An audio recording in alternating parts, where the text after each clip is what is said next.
Hello everyone, welcome to my channel Mathematics Simplified. If you like the concepts explained in this lecture, please like, share and subscribe to my channel. Let's start chapter number 3, data handling. In this chapter, before start, let me tell you some rules that we will follow. You have to write everything which is in black and blue ink. Okay. Apart from that, if I use a different color, that means that portion is only for understanding. Still, if you want to write that portion, you can write it, okay? But there is no compulsion on different colors. But blue and black, you have to write in your transfer copy, okay? So let's see. First of all, in data handling, we have to understand what is data. So data is any fact or number that are collected for reference or analysis. Now, in daily life, there are many instances where we are dealing with data. Suppose you are dealing with, in your class, how many students are there? You will say 45. That is also a number or data. Okay. Similarly, you on your own handle a lot of data, like you have given a test. You score some marks in that. So for reference, suppose I make a table for you. So subjects are Hindi, English, Math, Science. You note your marks in that. Suppose in Hindi you got 15 out of 30. In English you have got 28, 29 and 30. So you have collected some data and given the name also, Hindi, English, Math, Science. So it is a meaningful data. Here everything is clear that this marks is in Hindi, 28 is in English and so on. Now, seeing by the data, what you can refer from it or what you can analyze from it is the important thing. You can analyze from it, or anyone can analyze that the student is doing good in these three subjects but is lacking somewhere in Hindi. So some more efforts are required in Hindi. This is the benefit of data handling. Similarly, you must have seen we have these departments which are predicting the temperature or the rain, everything. What they are doing, they are also keeping a data on daily basis. How? They are capturing that on 1 June 2020,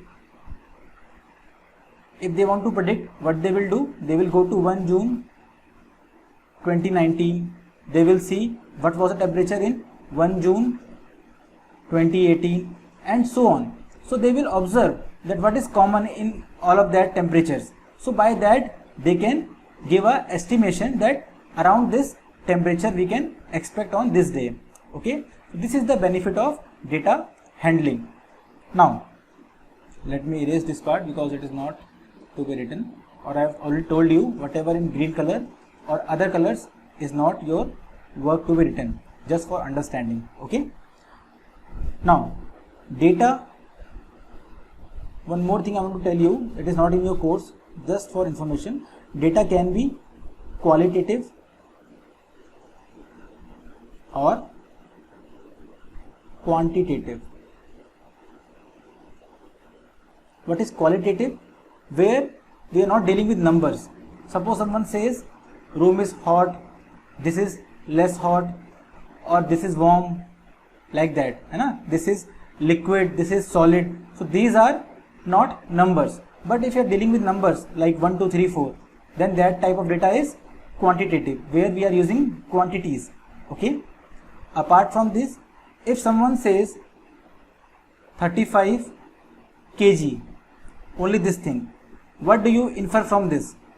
This is a data, but this is a raw data. Just saying 35 kg doesn't give any meaning to this. But if I say weight of Hari is equal to 35 kg, then it is a meaningful data, and meaningful data is known as information. Okay, so just writing the number is not a complete information, it is only a raw data. Okay, but if you give these name to the data, it becomes a useful data and it becomes a information. Okay. Now second thing is data handling importance. Why data handling is important? We have already seen in the above examples. So again, let's see. The collection, recording and representation of data help us to analyze a particular event in a proper way, as I told you. So this way, suppose doctor also says that if a child is having fever,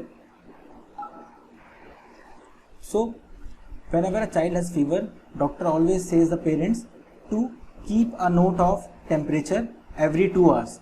Why? Because from that only the doctor can analyze the problem in that particular child or the reason of that fever. So what your parents do, at 10 a.m. they will record your temperature, suppose 101. At 12 a.m. they will record your temperature, 12 p.m. they will record your temperature 102, and so on. So this collection of data, that is your temperature at different times, will help the doctor to analyze what is the problem or what kind of infection you are having right now. Is it a normal fever or something severe? So these data collection help us in many ways, like this only. Okay, I am again repeating, these green color things is for only understanding. If you want, you can write. If you don't want, no need. But black and blue is compulsory. Now, data can be stored in tabular format, and to make it easy for us to understand, we go for graphical representation. What is this? Now the things come that how to store data. I have told you, just writing in a line won't make it easy for you to read it. But if you make a table like this, let me make a table. 1 second. Okay, let me take this box.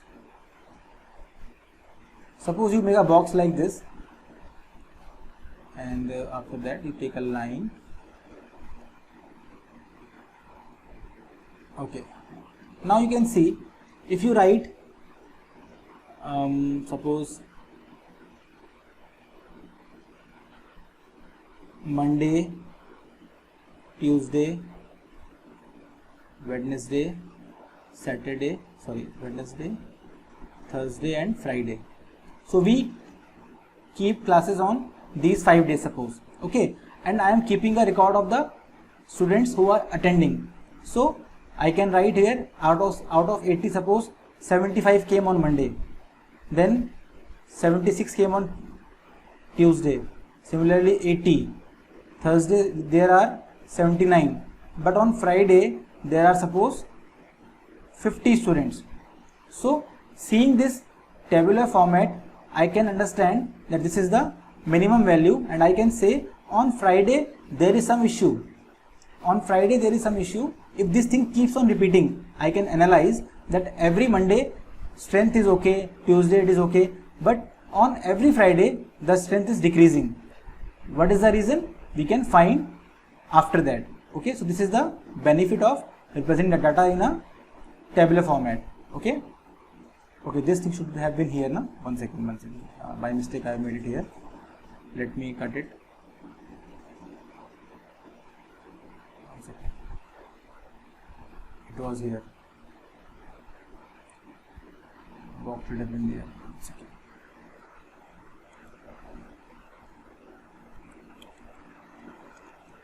Okay, so you can make a table over it.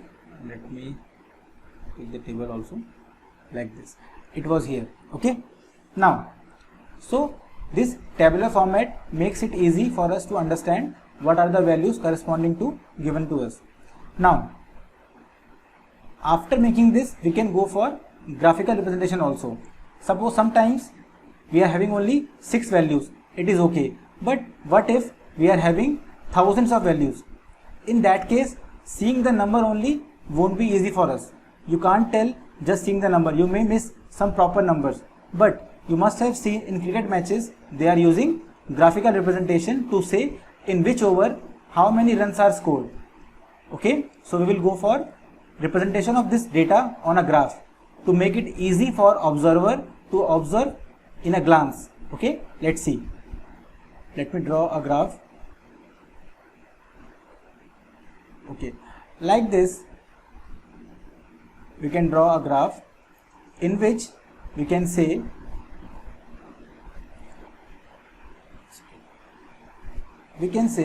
that this downward is your days and this is showing number of students. So suppose on Monday we have 75 now, so let me mark the numbers. So let's take it 50, 60, 70, 80. So on Monday we have 75 somewhere here. You can make a bar like this using scale. Similarly,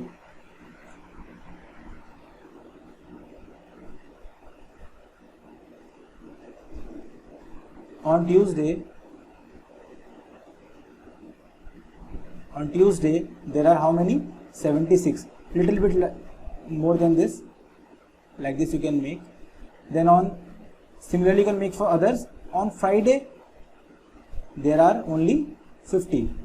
So you can observe just by looking at the data you can tell that these are okay, but this value which is on Friday is the least. So graphical representation helps us in understanding data in a proper way. You can draw the remaining also. Tuesday is there, Wednesday and Thursday is remaining. So for Wednesday data is 80 somewhere here. You have to use scale to make this. And then Thursday the data is 79. So you can understand in tabular way and in graphical way what according to you is easy to understand and observe. Obviously going for the graphical way is easy, because just by looking at the graph you can tell which is the most maximum value, which is the minimum value. Okay. Now point 4, data can be represented using bar graph, pie chart and line graph. Now we have already discussed bar graph. In bar graph we use bars. Bars are nothing else but rectangles. You can see these are rectangles only. Okay. So these rectangles show us the different values. In pie chart we use a circle. In pie chart we use a circle like this, and we denote different values by different angles.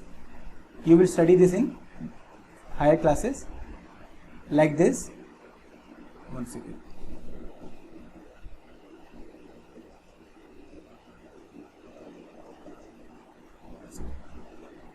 Suppose you can see for Monday, you can see this is for Monday, this is for Tuesday, this is for Wednesday, this is for Thursday, and this is for Friday, the minimum area. So like this we use pie chart. And line graph is also same, but in this case we use lines like this.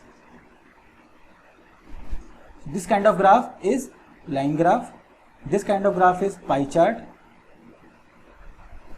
and this is your bar graph that we have already seen. So all these three, there are more than these, but right now you can understand these three. Okay, these will help you understand data in a proper way. Now point number 5, there are 3 important steps in data handling, which are first of all collecting data. So as I've told you, if you want to make a chart or something, before that you have to collect data. You can collect data from many sources like newspaper, from people. You have seen the people who are coming to your home for surveys, so they are collecting data. After collecting data, what they do, they organize it in tabular format or any other format that they want. Finally, after collecting and organizing, they go for representation of data in graphical way. Whatever way is convenient to them, they will go for that. Okay. So you can see nowadays in this COVID situation also, government is always collecting data using that app, that what you say, what is the name of app? Setu app, na? There's Arogya Setu app. Using that app, they are collecting data. Apart from that, they are collecting data from hospital also. After this they are organizing it state wise. Suppose in Delhi how many cases, in East West Bengal how many cases. So like that they are organizing it, and finally they are representing it on a graph. You can see the graph which are being released by government day by day, which is showing how many cases in one day, whether it is increasing or decreasing. You all can observe this thing in the Arogya Setu app. So this is the best example which is being used nowadays. Okay. Finally, point number 6. Many times we have to find a single value for complete data. Suppose there are 100 students in a class. They all have got marks in mathematics, different marks. Some have got full marks, some got 0 marks, some got medium, like half. Paper was of 30, they got 15. Maximum of them got around 25, 26, like that. So how will we understand the teacher is performing? In that case, we can't judge the teacher by this student who has got full marks. Anyone can say maybe he studied somewhere else. We can't judge the teacher by this student also who has got 0 marks. Why? Because this won't be fair. Maybe this student is not studying at all. This student who is getting half, maybe it is fault of teacher, maybe the student is not working hard. So like that there are many values in the class. How to judge the teacher properly? For that we want a single number. We can't understand a teacher's performance by seeing all the numbers. So to find that single number, we go for arithmetic mean. What is arithmetic mean? It is same as average. Arithmetic mean is sum of all the observations upon total number of observations. Suppose, let me write the formula.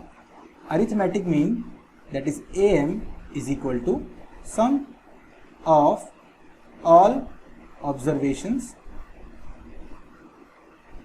upon total number of observations. So now you can understand how the teacher is doing. Why?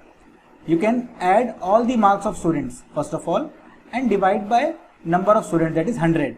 So this will give you a arithmetic mean or average marks of that class. Suppose average comes as 23. So that means you can say on average each student has got 23 marks. So you can say the teacher is going okay. If the average is around 5 marks out of 30, that case you can say somewhere teacher is not teaching properly, or the way he is teaching students are not able to understand. Okay, so this is the help of arithmetic mean. It helps us to give a single value for a large number of data. Okay, now comes 7th point, range. What is a range? I told you, suppose in the same example you have 100 values. You have 100 values of marks in that class, starting from suppose 1 mark. The lowest marks is 1, 2, 3, 4, and finally one has got 30 marks. So if someone asks what is the range of that class, so you will say the range is 30 minus 1 is equal to 29. Now what is this? Let's read. The range is a value which helps us understand the spread of observation. To understand the spread means how much the values are spread. So you can see starting from 1 till 30 we have all the values almost. So we can say the spread is maximum, and in this case we find range as difference between highest and lowest observation. In our example 30 is the highest observation and 1 is the lowest observation. So we are doing 30 minus 1, 29 is the range of class. Okay, understood? Now let's see one example. Example 1. Ashish studies for 4 hours, 5 hours and 3 hours respectively on 3 consecutive days. So day 1 you can say, day 2 and day 3. Let us arrange the data in tabular format. question is telling that he is studying day 1 how many hours? 4 hours, day 2 5 hours, and day 3 3 hours. What is asking now? How many hours does he study on average? Average means arithmetic mean only, and we know the formula of arithmetic mean is sum of all observations divided by total number of observations. Let's put the value.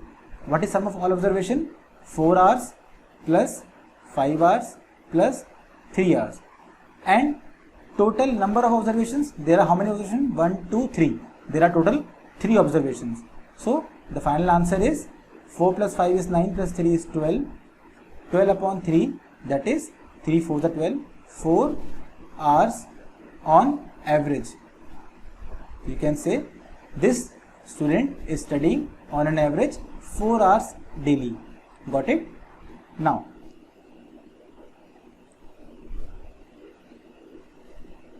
example number 2. A batsman scored the following number of runs in 6 innings. So, in first inning, he scored 36, second innings 35, third innings 50, fourth 46, fifth 60, and in sixth inning 55.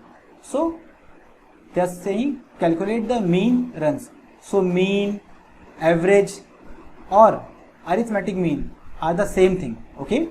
And we know the formula of mean or arithmetic mean is sum of all observations upon total number of observations. I hope you got the formula now. Now put the values.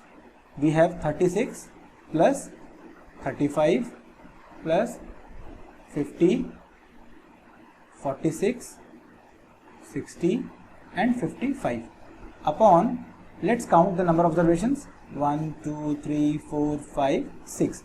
There are 6 observations. Now you just have to add them and divide by 6. Let's add them.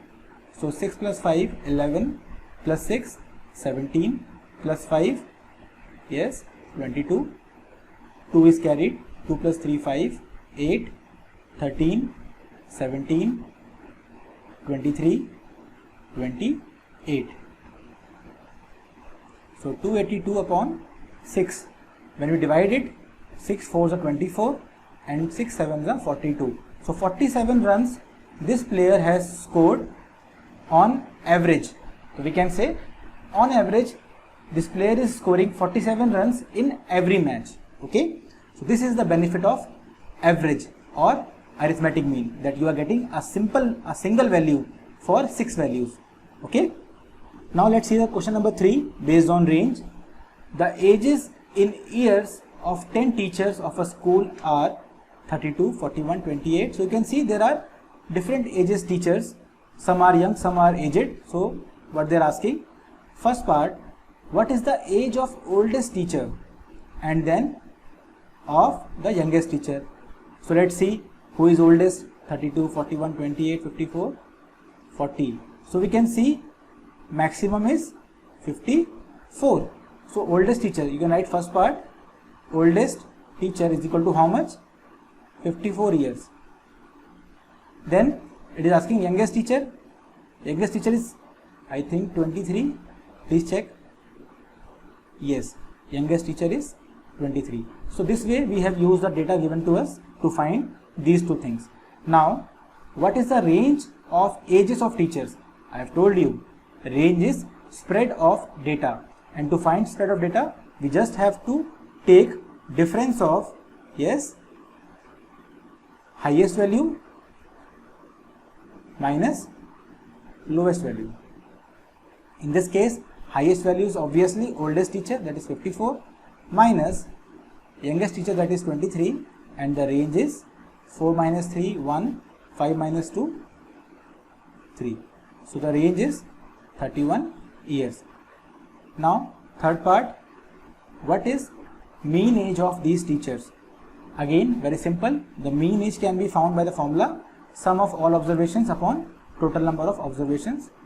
32 plus 41 plus 28 plus 54, 35, 26, 23, 33, 38 and 40 upon